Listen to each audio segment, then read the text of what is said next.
नेपालीहरूको महान चाड अनि नवरात्रिको रूपमा प्रसिद्ध सांस्कृतिक महत्त्व बोकेको पर्व। जनकपुर धाममा भने दशैंलाई खानपिनभन्दा पनि पूजाआजालाई बढी महत्त्व दिएको पाइन्छ। नेपालीहरूको महान पर्व दशैंको उपलक्ष्यमा जनकपुरको विभिन्न शक्तिपीठमा पूजाआजा गरिने गर्दछ। प्रमुख शक्तिपीठ राजदेवी मन्दिरमा सहित 1 दर्जनभन्दा बढी स्थानमा शक्ति स्वरूप दुर्गा माताको स्थापना गरी दशैंमा पूजाआजा गर्ने गर्दछन्। जनकपुर धाममा राम वाले भाई जाते हैं कि आज रात देवी मैया के दरबार में हाजिरी लगाने का आप लोग को सौभाग्य मिल रहा है। राम मन्दिर परिसरभित्र रहेको राजदेवी मन्दिर सहित अन्य स्थानमा मूर्ति स्थापना गरी पूजा गरिने ठाउँमा आकर्षक पण्डाल लगाउने गर्दछन्।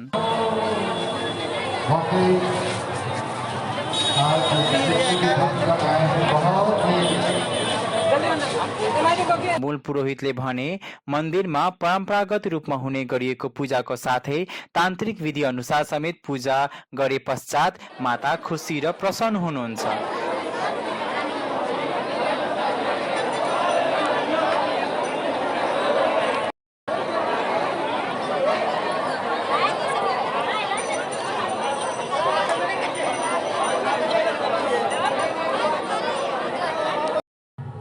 परम्परागत रूपमा हुने गरिएको पूजाको साथै तान्त्रिक विधि अनुसार समेत पूजा गरे पश्चात माता खुसी र प्रसन्न हुनुहुन्छ। सप्तमी तिथिमा महिलाहरूको आफ्नो सन्तानको दीर्घायु तथा घर परिवारको सुख शान्तिको लागि फल फूल चनाको अंकुरी मिष्टान चुनरी तथा भगवतीको सिंगार अर्पण गरेर विशेष पूजा गर्दछन्, जसलाई खोइच र भडप पनि भनिन्छ। महाअष्टमीको दिन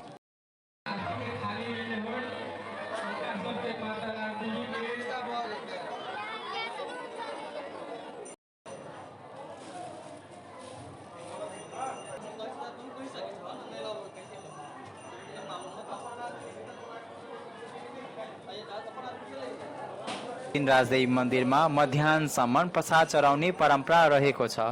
श्रद्धालुहरू घण्टो लाइनमा बसेर प्रसाद चढाउने गर्दछन्।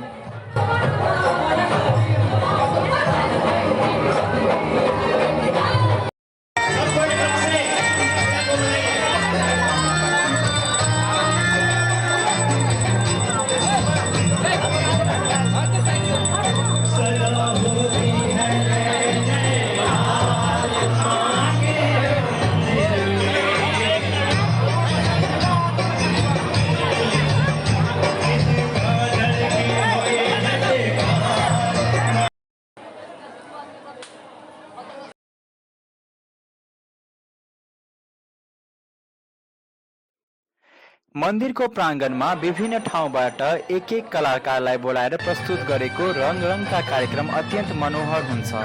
कार्यक्रममा भगवतीको वन्दना, पारम्परिक लोक तथा गीत र झिझिया नृत्यसम्म प्रस्तुत गर्ने गरिन्छ।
पहले धर वाला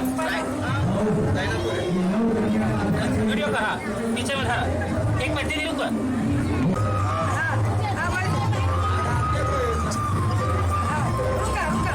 फोटो खींचना रे वीडियो कर